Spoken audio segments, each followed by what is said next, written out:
prisoners who are thin and silent labor behind iron gates in front of this looming, almost grotesque building.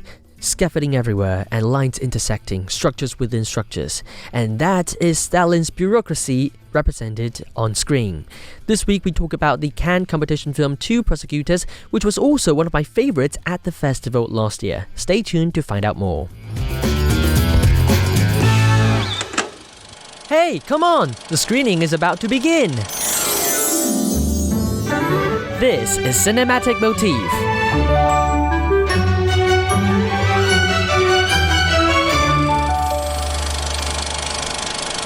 Hello, I'm Wanson, a film critic and a content creator, and welcome back to Cinematic Motif, where I introduce you films in Taiwan and around the world.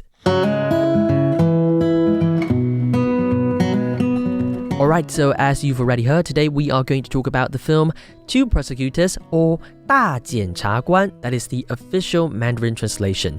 This film is directed by Sergei Loznitsa. He is a Ukrainian director, and it is set during Stalin's Great Purge, or in Mandarin Chinese is 大清洗. That is the time when Stalin is trying to oppress people and to take some of the people, especially the old Bolsheviks, away from the party. And this film is all about the system of the Soviet Union and the party, and what happens when an individual dares to challenge the system itself. So first of all, let's start with the visual design of this movie, because I love the visual of this movie so much. In fact, I've already watched this film twice. Once in Cannes last year in May, and once during the press preview in Taiwan just a few days ago. So one of the most impressive things about this movie is how rigorously it translates political ideas into visual form. So we talked about the opening image in the teaser, right? It is not decorative, it's diagnostic. You see the crisscrossing scaffolding mirrors the complexity of the bureaucracy, and frankly, the suffocating absurdity of Soviet Union and the party itself. Loznitsa, who is the director, he links into that from the very first sequence. And then, when the young prosecutor Konev, the leading character, the main character of this movie, enters the prison, it's not a simple act of walking through a door. It's a whole process, a long process. Knock after knock on the door, and checkpoint after checkpoint, phone call after phone call. And when you're sitting there in a theater, you feel like the film stretches time deliberately. You're waiting. You're watching and listening even to the clocks ticking in the background of this movie. And crucially, nothing seems to happen. But that is the point. The waiting becomes the experience of the whole audience, and the system reveals itself not through action, but through delay on screen. Visually, the film constantly dwarfs Konev. He looks extremely small. You see doors, walls, iron bars, they all dominate the frame, and they all reduce Konev, the young prosecutor, to something almost incidental. And by the time he finally meets the prisoner, you already understand the imbalance of power. Konev is small, but the whole bureaucracy is huge. And then the film develops into the second act. When Konev arrives in Moscow, the bureaucracy becomes almost surreal. It's even more. You see, in the office buildings in Moscow, long corridors, staircases, people moving with purpose, except Konev. He doesn't flow with the system. He gets stuck in it. He even interrupts people. The whole building becomes a haunted house, in my opinion. You see even some weird strangers recognizing him, and even some people who are apparently shocked in the building. He's afraid of something. Anyway, they all seem really off. And you feel that the system is watching Konev. It's a very unsettling feeling that Loznitsa has created in this movie. And we're going to continue talking about the political side and the second act of this movie and the history part. But first, I'm going to take a short break here. So this week, I prepared some music pieces by Shostakovich, who lived through the time when Stalin was in power. And for now, we start with Symphony No. 10 in E minor, which Shostakovich wrote right after Stalin's death. And it's about Stalin and the Stalin yes.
Shostakovich Symphony No. 10 in E minor, Allegro.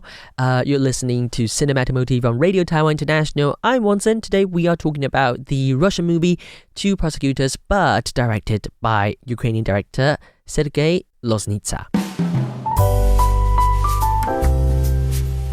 Alright, so moving on to the second part of the show today, I'm going to talk a little bit about the second act of this movie. That is when Korniev, the prosecutor, actually he has arrived in Moscow and in the office building talking to the other prosecutor in this movie. Here's what's fascinating. If you know even a little bit about Soviet history, you realize fairly early on that this is not going to end well. Korniev's journey is doomed. You see, the film introduces the prosecutor general, Vyshinsky, and actually Vyshinsky is a real historical figure deeply tied to the machinery of the Great Purge. And the outcome is inevitable after you know these information and you know that Vyshinsky is here and Korniev is talking to Vyshinsky about the Great Purge. And yet, the film still manages to generate tension. Why? I would say, it aligns us so closely with Korniev's perspective. We are there with Korniev, sitting there and experiencing the unsettling emotion. So Korniev is young, idealistic, and crucially naive. He believes in justice, in procedure, in the idea that the system can correct itself. But the film has already shown us otherwise. There are warning signs everywhere in the plot. You're the prison governor hinting at the fate of his predecessor, the ominous suggestion that some things cannot be washed away, and even you see a phone call early on suggests that Korniev's movements are already known, already anticipated by the whole system. So we as viewers are in this peculiar position. We know more than he does. It's a irony device in the plot.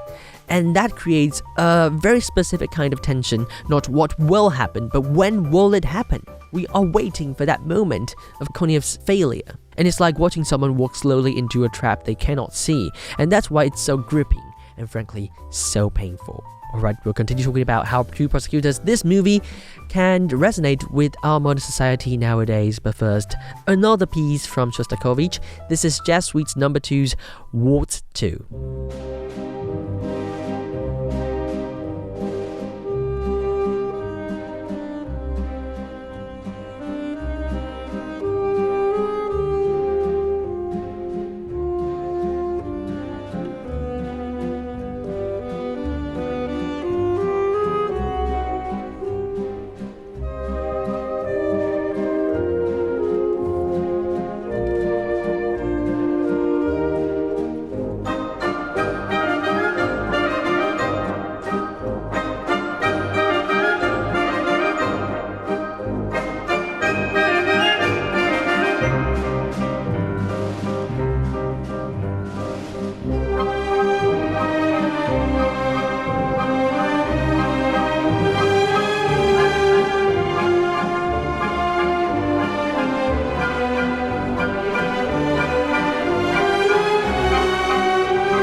Welcome back to Cinematic Motif. Today we are talking about Two Prosecutors, a movie that is out here in Taiwan. Actually, I forgot to tell you, it's out this week today here in Taiwan, but it's already out elsewhere in the world.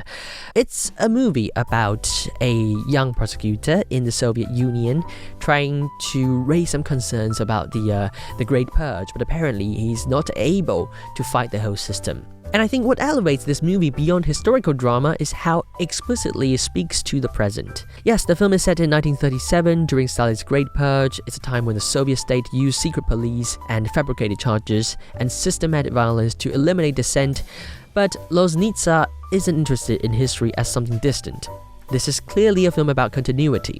Watching it today, it's impossible not to think about contemporary Russia, about the Vladimir Putin's concentrated power and the silenced opposition in Russia, and even the controlled narratives. I remember there's a line in this movie talking about how the honest experts have been replaced by ignorant frauds. And that's really the film's core argument. Systems like this don't just suppress truth, they replace it. They construct a reality in which integrity becomes a liability.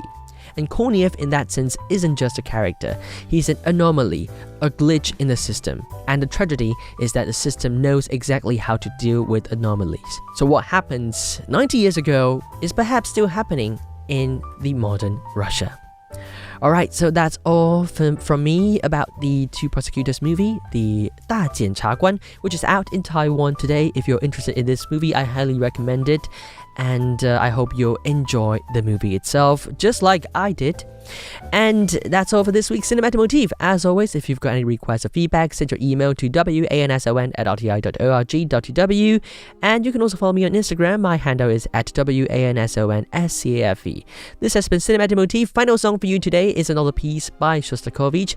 It's Piano Concerto No. 2. And thank you for tuning in. I'm Wanson. I'll see you next week. Goodbye.